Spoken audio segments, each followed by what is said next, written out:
മോള് കരയാതെ. നമ്മുടെ ശത്രുക്കൾ ആരെങ്കിലും വല്ല ഊമക്കത്തോ മറ്റോ അയച്ചു കാണും. അനോണിമസ് ലെറ്ററിന്റെ പേരിലും നടപടികൾ വേണമെന്നാണ് പുതിയ നിയമം. സാരമില്ല, നമുക്ക് വേണ്ടത് ചെയ്യാം. തലയ്ക്ക് മീതെ വെള്ളം വന്ന അതുക്ക് മീതെ തോണി. എന്തിനാ അവരെ പോലീസ് പിടിച്ചത്? പോലീസ് പിടിച്ചെന്നോ? ആരെ?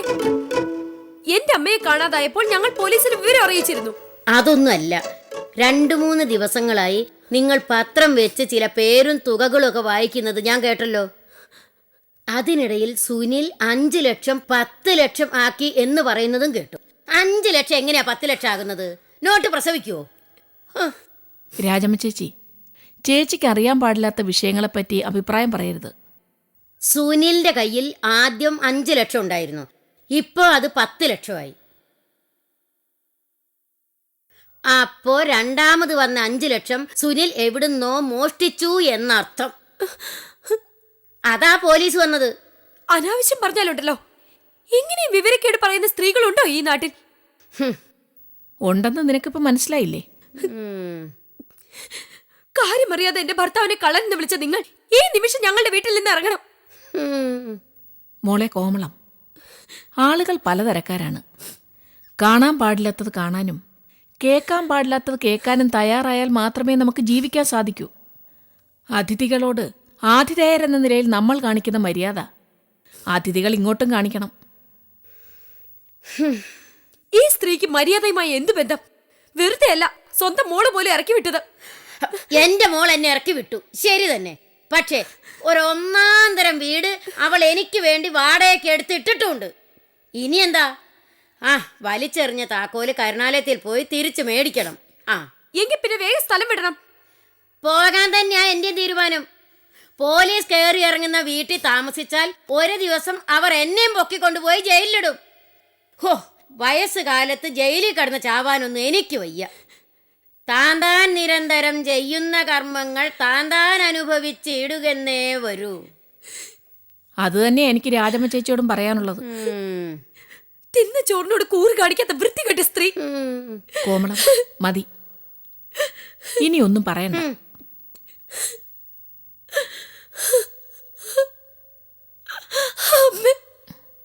കരയാതെ.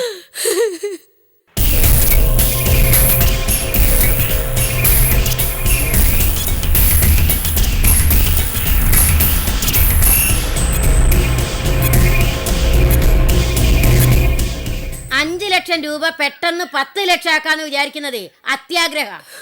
സൗദാമിനി ടീച്ചറായിരുന്നിട്ടും അത് സ്വന്തം മോന് പറഞ്ഞു കൊടുക്കാത്തത് എന്തേ? ഞാൻ പോണു. കേസൊക്കെ തീർന്ന് സുനിൽ ജയിലിൽ നിന്ന് വന്നു കഴിഞ്ഞാൽ ഞാൻ വീണ്ടും ഇവിടെ വന്ന് താമസിക്കാം. നിങ്ങളുടെ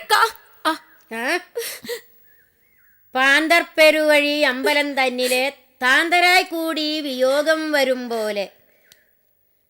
ഇനി എങ്ങോട്ടാ പോകേണ്ടത്? ഇടത്തോട്ടോ വലത്തോട്ടോ? ചാരവശാൽ ഇടതിനിപ്പോ സമയം വളരെ മോശം. വലത്തേക്ക് തന്നെ പോവാം. കണ്ണനെ കാണാത്ത കണ്ണെന്തിനാ കൃഷ്ണ?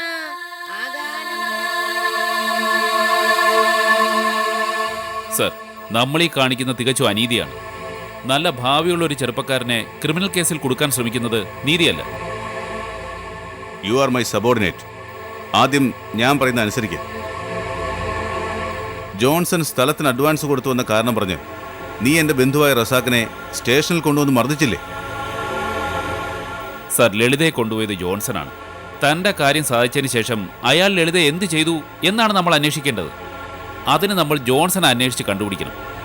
പിന്നൊരു കാര്യം, റസാക്കിനെ ചോദ്യം ചെയ്യുന്ന സമയത്ത് അയാൾ സാറിൻ്റെ ബന്ധുവാണെന്ന വിവരം എനിക്കറിയില്ലായിരുന്നു. രഘു, ആ മുറിയിൽ പോയിരിക്കെ. ഇവനെ ഞാൻ കൈകാര്യം ചെയ്തോളാം. പറയുന്ന അനുസരിക്ക്. Go to the other room.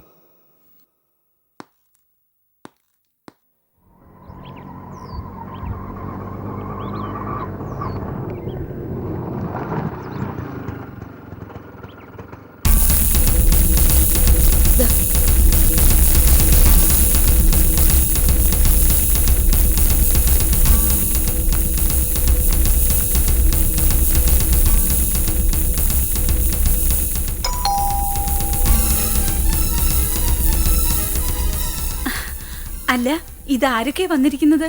ഒരു മുന്നറിയിപ്പും ഇല്ലാതെ. എന്തൊരു അത്ഭുതം. ഞാൻ ചേച്ചിയും കോമളത്തെയും അങ്ങോട്ടും ഒന്ന് കാണാനിരിക്കുകയായിരുന്നു. വരൂ, ഇരിക്കൂ. ഒരു മുന്നറിയിപ്പും ഇല്ലാതെയാണല്ലോ പലപ്പോഴും നല്ല അനുഭവങ്ങളും ചീത്ത അനുഭവങ്ങളും ഉണ്ടാവുന്നത്.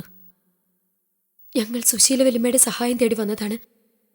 ഉപേക്ഷിക്കരുത്. എന്താ കോമളം നീ എന്നോട് ഇങ്ങനെ പറയുന്നത്?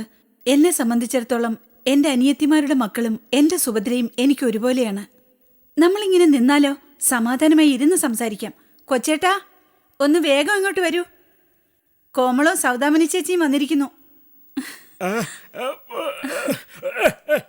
ഇരിക്കാനുള്ള സാവകാശം ഇല്ല സുശീലെ. സ്വസ്ഥത നശിച്ചതുകൊണ്ട് ഓടി വന്നതാണ്. ഡിവൈഎസ്പി റഹീമും ഇൻസ്പെക്ടർ രഘുവരനും വന്ന് സുനിലിനെ സ്റ്റേഷനിലേക്ക് കൊണ്ടുപോയി. സുനിലിനെ പോലീസ് ഒന്ന് കൂട്ടിക്കൊണ്ടു പോയെന്ന്. എന്തു പറഞ്ഞവര് കൂട്ടിക്കൊണ്ടുപോയത്? അമ്മയെ സംബന്ധിച്ച് ചില സംശയങ്ങൾ ചോദിച്ചറിയാനുണ്ട്. ഒരു സ്റ്റേറ്റ്മെന്റ് എടുത്തതിന് ശേഷം വിട്ടയക്കാമെന്നാണ് ആ ഇൻസ്പെക്ടർ പറഞ്ഞത്. പക്ഷേ ആ ഡിവൈഎസ്പിയുടെ നോട്ടോ സംസാരവും ഒരു പ്രത്യേക രീതിയിലായിരുന്നു. അതുകൊണ്ട് ഞങ്ങൾക്കൊരു സംശയം. പോലീസ് അവനെ വല്ല കള്ളക്കേസിലും കൊടുക്കുമോ എന്ന്. ലളിതയെക്കുറിച്ച് എന്തെങ്കിലും അറിയാനുണ്ടെങ്കിൽ അവര് കോമളത്തോടല്ലേ ചോദിക്കേണ്ടത്? അതിനു പകരം സുനിലിനെ എന്തിനു കൊണ്ടുപോയി? എല്ലാം വളരെ വിചിത്രമായിരിക്കുന്നു. ലളിതയുടെ ഒളിച്ചോട്ടവുമായി അവളുടെ മകളുടെ ഭർത്താവിനെ ബന്ധപ്പെടുത്തുന്നതിന്റെ ഔചിത്യം എത്ര ചിന്തിച്ചിട്ട് മനസ്സിലാവുന്നില്ല. അമ്മ നമ്മുടെ എല്ലാ അഭിമാനം നശിപ്പിച്ചു. മനസ്സമാധാനവും.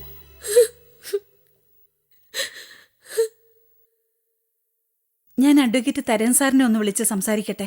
അദ്ദേഹം ഈ കുടുംബത്തിന് വെറും ഒരു വക്കീലല്ല. എന്റെ വല്യേട്ടന്റെ സ്ഥാനമാണ് ഞാൻ അദ്ദേഹത്തിന് കൊടുത്തിരിക്കുന്നത്. ഞങ്ങൾ ഇങ്ങോട്ട് ഓടി വന്നത് വല്യമ്മോട് ഇക്കാര്യം പറയാൻ തന്നെയാണ്.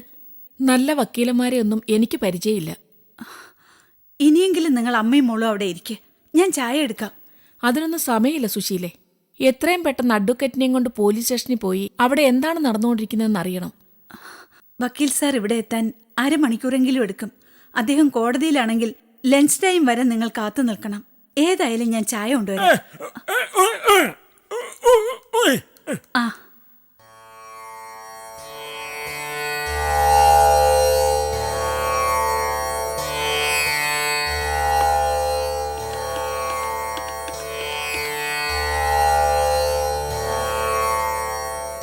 ഹലോ. അതെ സർ, നമ്മുടെ സുനിലിനെ ഡിവൈഎസ്പി റഹീം ഇൻസ്പെക്ടറും സ്റ്റേഷനിലേക്ക് കൂട്ടിക്കൊണ്ടുപോയി. അതെ, സൗദാമിനി ചേച്ചിയും കോമളവും ഇപ്പോൾ ഇവിടെയുണ്ട്. ആ, ശരി സർ, വളരെ നന്ദി. ആ,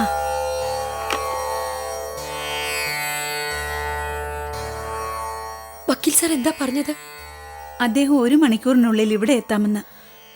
ഇപ്പോൾ തന്നെ പോലീസ് സ്റ്റേഷനിലേക്ക് ഗുമസ്തനെ അയച്ച് വിവരങ്ങൾ അറിയാമെന്ന്. ഇരിക്കൂ ചേച്ചി, ഇരിക്കൂ. ഈശ്വര, സമാധാനമായി. ആ ജോൺസൺ ഇവിടേക്ക് തന്നെ ഉണ്ട് വല്യമ്മേ. എന്നിട്ടും പോലീസ് അയാളെ പിടിക്കുന്നില്ല. പകരം സുനിലിനെ സ്റ്റേഷനിലേക്ക് കൊണ്ടുപോകുന്നു. സുനിലിനെ അറസ്റ്റ് ചെയ്യുന്നു എന്നവർ പറഞ്ഞില്ല.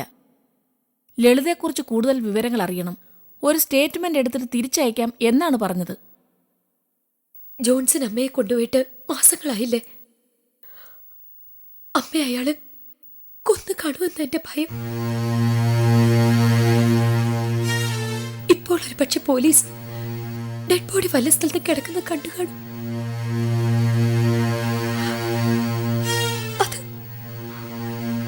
അത് അമ്മയുടേതാണോ എന്ന് തിരിച്ചറിയാനായിരിക്കുമോ സുനിലിനെ കൊണ്ടുപോയത്? നീ വെറുതെ ഓരോന്ന് സങ്കല്പിച്ച് വിഷമിക്കാതെ കോമളം. അഡ്വക്കേറ്റ് തരൻ സാർ ഒന്ന് വന്നോട്ടെ. ലളിതയുടെ വിവരങ്ങളെല്ലാം ഞാൻ കോയമ്പത്തൂരിലെ ചേട്ടത്തിയോട് പറഞ്ഞിരുന്നു. പോലീസിനെ മാത്രം വിശ്വസിച്ച് നമ്മൾ വെറുതെ ഇരിക്കരുത്. നമുക്ക് പറ്റുന്ന രീതിയിൽ ലളിതയെ നമ്മളും അന്വേഷിക്കണമെന്നാണ് ചേട്ടത്തി പറഞ്ഞത്. ചേട്ടത്തി ഇവിടെ ഉണ്ടായിരുന്നെങ്കിൽ വളരെ സഹായമായനെ. പക്ഷെ ചെന്നൈയിലെ കമ്പനിയുടെ ചെയർമാൻ നിരന്തരം വിളിച്ച് നിർബന്ധിച്ചതുകൊണ്ട് മുരുകന്റെ കല്യാണം കഴിഞ്ഞതിന്റെ 2-ാം ദിവസം തന്നെ ചെന്നൈയിലേക്ക് പോയി. വല്യമായി കോയമ്പത്തൂരിലെ കമ്പനി വളർത്തുമോന് വിട്ടുകൊടുത്തു എന്നാണല്ലോ കേട്ടത്. അത് ശരിയാണ്.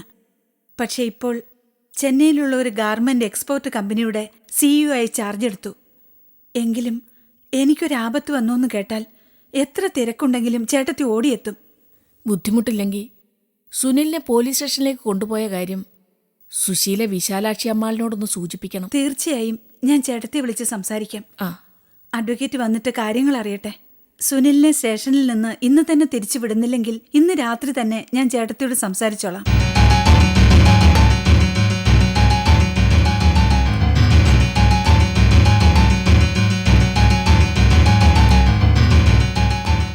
നിന്റെ അമ്മായിയമ്മയുടെ റബ്ബർ തോട്ടം മൊത്തമായി നിനക്ക് വേണം. അതിനുവേണ്ടിയല്ലേ നീ വേലകളൊക്കെ ചെയ്തത്? ഞാൻ എന്ത് വേലകൾ ചെയ്തെന്നാണ് സാറ് പറയുന്നത്? റബ്ബർ എസ്റ്റേറ്റ് ഞാനും കോമളത്തിൻ്റെ അച്ഛനും ചേർത്ത് നോക്കി നടത്താമെന്ന് പറഞ്ഞു എന്നുള്ളത് ശരിയാണ്. ഞങ്ങളുടെ വാക്ക് കേൾക്കാതെ അമ്മായി ആരുടെ ഉപദേശം കേട്ട് ജോൺസൺ നാളെ മാനേജരായിട്ട് നിയമിച്ചു. കണ്ണുടച്ചങ്ങ് വിശ്വസിച്ചു.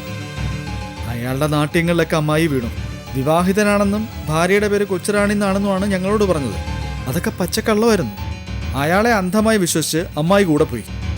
അയാൾ അമ്മായിയെ പ്രലോഭിപ്പിച്ചോ ഭീഷണിപ്പെടുത്തിയോ സ്റ്റാമ്പ് പേപ്പറിൽ ഒപ്പിട്ട് വാങ്ങി അമ്മായിയുടെ പവർ ഓഫ് അറ്റോർണി ഹോൾഡറായി. എന്നിട്ട് എസ്റ്റേറ്റും വീടും വിൽക്കാൻ അഡ്വാൻസ് വാങ്ങി. ഇത് നീ പറയുന്ന കഥ. ഇനി ഞാനൊരു കഥ പറയാം. എസ്റ്റേറ്റ് നിന്റെ പേരിൽ എഴുതി തരണമെന്ന് നീ ലളിതയോട് ആവശ്യപ്പെട്ടു. തെറ്റാണ് സാർ. ഞാനങ്ങനെ ആവശ്യപ്പെട്ടിട്ടില്ല, ആഗ്രഹിച്ചിട്ടുമില്ല. ഇടയ്ക്ക് കയറി സംസാരിക്കരുത്. ഞാൻ പറഞ്ഞു തീരുന്നവരെ നീ വായ അനക്കരുത്. കൂടുതൽ മിടുക്കനാവാൻ ശ്രമിച്ചാ ലാത്തി നിന്റെ അണ്ണാക്കി കുത്തിക്കയറ്റും. സ്വത്ത് കിട്ടാത്തതിൻ്റെ പേരിൽ നീ അമ്മായിയമ്മയുമായി പിണങ്ങി. ഭാര്യയെ നീ വീട്ടിൽ കൊണ്ടുപോയി വിട്ടു. പിന്നെ കുറേ കാലം ആ പ്രസാദ് കരുണാലയത്തിൻ്റെ ഭാര്യയുമായിട്ടായിരുന്നു നിനക്ക് ചങ്ങാത്തം, അല്ലേ? സാർ, പ്രസാദ് എൻ്റെ ഭാര്യയുടെ കസിനാ. അവൻ്റെ ഭാര്യ പ്രഭ എനിക്ക് അനിയത്തിയെ പോലെ. ആ പെണ്ണിനെ ഹോസ്റ്റലിൽ താമസിപ്പിക്കാൻ വേണ്ടി നീ ആൾമാറാട്ടം നടത്തിയില്ലേ? ഹോസ്റ്റൽ വാർഡനോട് നീ ആ പെണ്ണിൻ്റെ ഭർത്താവാണെന്ന് പറഞ്ഞു. അവരുടെ മുന്നിൽ പ്രസാദായി ആൾമാറാട്ടം നടത്തി. അവരുടെ രജിസ്റ്ററിൽ പ്രസാദ് എന്ന പേരിൽ കള്ളയൊപ്പിട്ടു. ഇതൊക്കെ സത്യമല്ലേ? അതെല്ലാം ഒരു സഹോദരൻ സഹോദരിക്ക് വേണ്ടി ചെയ്ത സഹായം മാത്രമാണ് സാർ. അപ്പോൾ ആൾമാറാട്ടം നടത്തിയെന്ന് നീ സമ്മതിക്കുന്നു. ആൾമാറാട്ടം ക്രിമിനൽ കുറ്റമാണ്. അതായത് നീ നേരത്തെ തന്നെ ഒന്നാം തരം ക്രിമിനലായിരുന്നു. ജോൺസൺ ലളിതയെ മീറ്റിങ്ങിന് കൊണ്ടുപോയി. അവർ സംസാരിച്ച് പിരിഞ്ഞു. നീ യോഗസ്ഥലത്ത് എന്ന് അമ്മായിയെ ഞാൻ വീട്ടിലാക്കാമെന്ന് പറഞ്ഞ് വിളിച്ചുകൊണ്ടുപോയി. പിന്നെ ലളിതയ്ക്ക് എന്ത് സംഭവിച്ചു? ഞാൻ അമ്മായിയെ പിന്നെ കണ്ടിട്ടേ ഇല്ലെന്നുള്ളതാണ് സത്യം.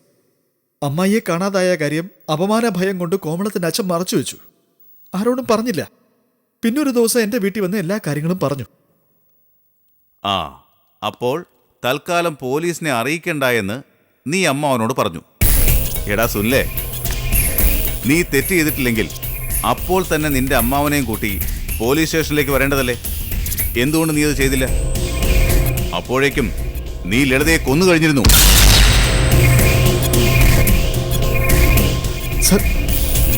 സാർ എന്തൊക്കെയായി പറയുന്നത്? ഞാൻ എൻ്റെ അമ്മായിയെ കൊന്നോ? എന്തിന്? ജോൺസനെ കൊടുക്കാൻ. അയാൾ വാങ്ങിയ അഡ്വാൻസിന് അർത്ഥമില്ലാതാക്കാൻ. നീ കോടതിയിൽ പോയി വസ്തു വിൽപ്പനയ്ക്ക് സ്റ്റേ വാങ്ങി. കേസ് തീരുമ്പോൾ സ്വത്ത് നിന്റെ ഭാര്യയ്ക്ക് കിട്ടും. അതായത് നിനക്ക് കിട്ടും.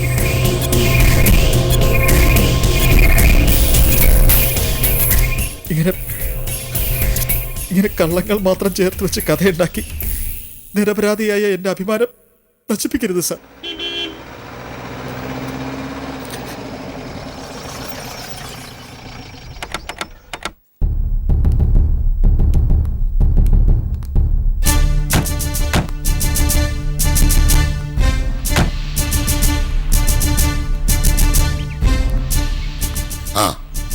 എല്ലാവരും കൂടെ അകത്തേക്ക് കയറണ്ട.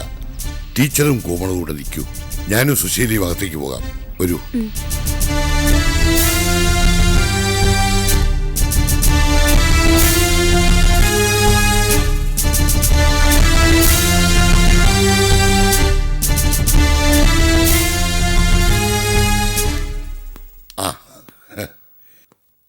എന്താ വക്കീൽ സാറേ? ഞാൻ സുനിലിനെ കൂട്ടിക്കൊണ്ടുപോകാൻ വന്നതാണ്. ഇത് സുശീല, കാണാതായ ലളിതയുടെ സഹോദരി.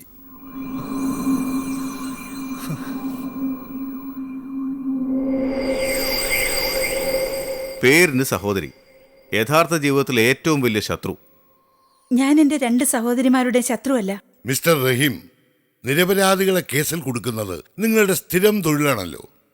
ജോൺസനെ കണ്ടുപിടിച്ച് ലളിതയുടെ തിരോധാനത്തിന് പിന്നിലുള്ള സത്യമറിയാൻ ശ്രമിക്കാതെ നിങ്ങൾ ഈ പാവം പയ്യനെ എന്തിന് തേജോവധം ചെയ്യുന്നു?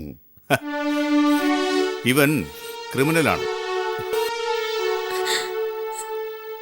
നേരത്തെ ആൾമാറാട്ടം നടത്തിയതിന് എന്റെ കയ്യിൽ വ്യക്തമായ തെളിവുകളുണ്ട്. തരകൻ സാറേ, നിങ്ങളുടെ കൂടെ ഇരുന്ന് വിസ്കി കഴിക്കുന്ന SP സ്ഥലം മാറിപ്പോയി. അറിഞ്ഞില്ലേ ആ കാര്യം? മിസ്റ്റർ റഹീം, നിങ്ങൾ അഡ്വക്കേറ്റ്സിനോടെങ്കിലും അല്പം നല്ല ഭാഷയിൽ സംസാരിക്കണം. അല്ലെങ്കിൽ സാക്ഷിക്കൂട്ടി കയറ്റി നിർത്തി ഞാൻ നിങ്ങളുടെ തൊല്ലി ഉരിക്കും. ലളിതയുടെ സ്ഥലം വാങ്ങാൻ 50 ലക്ഷം അഡ്വാൻസ് കൊടുത്ത 2 പേരിൽ ഒരാൾ നിങ്ങളുടെ ഭാര്യയുടെ ബന്ധുവാണ്.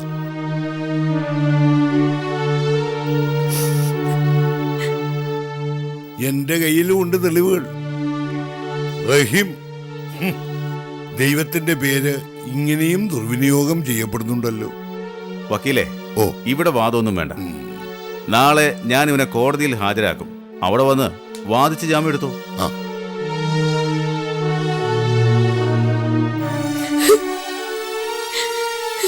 ആ, എന്നാ പിന്നെ അങ്ങനെ ആവട്ടെ. സുശീലേ, നമുക്ക് പോകാം.